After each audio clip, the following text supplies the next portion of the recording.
Saudara-saudari, sahabat-sahabat pencinta insan, inti sari sabda mingguan yang terkasih. Kembali lagi bersama saya, Pater Valens Agino CMF. Pada kesempatan ini, kita akan merenungkan bersama tentang misteri Allah Tritunggal Maha Kudus. Bacaan Injilnya sesuai dengan kalender Katolik, kita ambil dari bagian akhir Injil Matius, di mana para murid diutus untuk membaptis dalam nama Bapa dan Putra dan Roh Kudus. Saudara-saudari yang terkasih, sejak pekan suci, masa Paskah, dan kemudian hari Minggu Pentakosta, telah kita renungkan kasih Allah Tritunggal kepada kita umatnya secara nyata. Ketiga pribadi ilahi atau Allah Tritunggal telah kita renungkan dengan berbagai cara selama pekan suci dan masa Paskah. Pada hari raya Allah Tritunggal Maha Kudus ini, kita mau rayakan dan renungkan dalam satu perayaan tunggal kesatuan ketiga pribadi ilahi tersebut, yakni Bapa, Putra, dan Roh Kudus. Mungkin ya kita tahu semua, ya ini bukan soal mungkin, tapi satu kepastian kita orang beriman melakukan tanda salib setiap hari dalam nama Bapa dan Putra dan Roh Kudus. Atau kita sering mendoakan doa kemuliaan kepada Bapa, Putra, dan Roh Kudus. Bagi saudara-saudara yang telah belajar secara mendalam misteri Allah Tritunggal dalam teologi Trinitas, tentunya pasti sudah ketahui secara jelas bagaimana perkembangan penerimaan misteri tersebut secara dogmatis dalam gereja dalam konsili-konsili awal.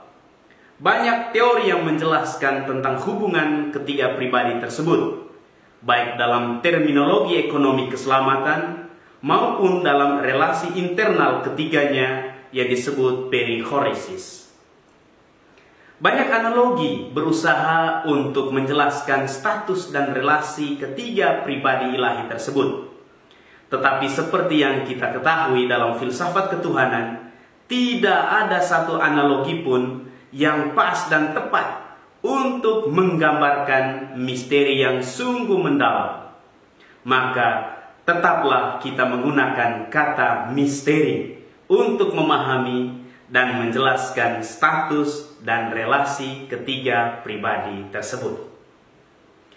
Saudara-saudara yang terkasih, walaupun tetap menjadi misteri yang sulit dipahami, namun kita bisa merenungkannya dalam sebuah pemahaman dan penghayatan yang sangat sederhana, seperti yang selalu kita sebut dan kita buat setiap hari dalam tanda salib, dalam nama Bapa dan Putra dan Roh Kudus.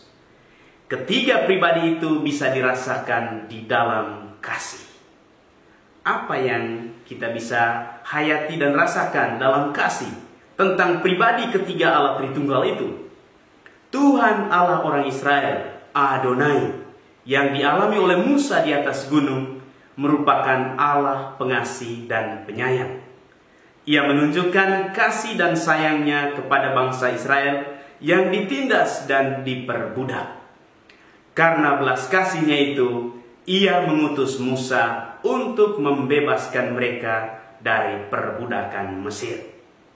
Hanya karena kasih pula yang begitu besar dari Bapa kepada dunia, Bapa kemudian mengirim, memberikan anaknya yang tunggal untuk menyelamatkan umat manusia.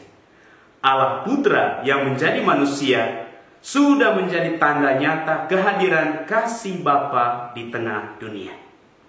Setelah wafat dan kebangkitannya, Sang Putra kemudian bersama Bapa mengutus Roh Kudus untuk menyertai umat manusia sampai akhir zaman. Ketiga pribadi tersebut, Bapa, Putra, dan Roh Kudus, hadir di dalam kehidupan manusia dalam bentuk kasih.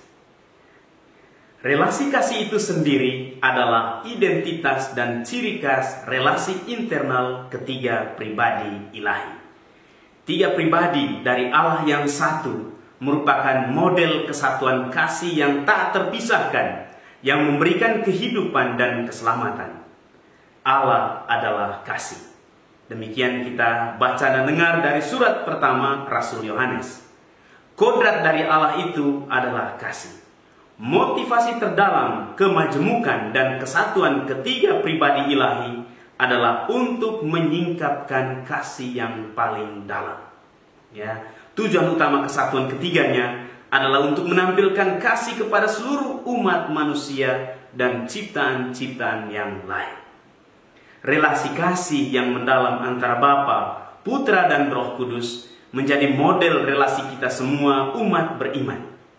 Kita memang banyak dan majemuk, tetapi kasih ilahi menyatukan kita semua. Ini adalah kehadiran Allah Tritunggal dalam kehidupan umat manusia. Jika kita saling mengasihi, sebetulnya kita sedang mewujud nyatakan kodrat terdalam dari Allah Tritunggal. Jika kita percaya kepada Allah Tritunggal, maka otomatis kita percaya kepada kasih yang menyatukan, yang menghidupkan, dan yang menyelamatkan. Dan kasih itu sumbernya dari relasi internal, relasi yang saling menyempurnakan, yaitu relasi kasih antara Bapa, Putra, dan Roh Kudus. Saudara-saudari pencinta insan yang terkasih, ada 1-2 sentuhan yang saya boleh tawarkan kepada kalian pada kesempatan ini.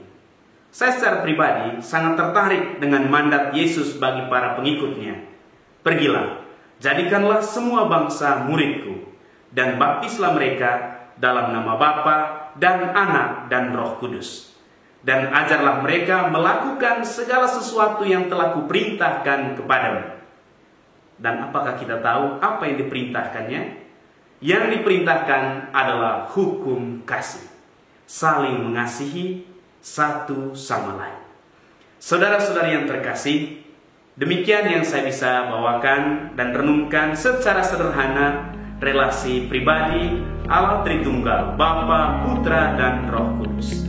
Semoga Allah Tritunggal memberkati kita semua dalam kasih yang melimpah.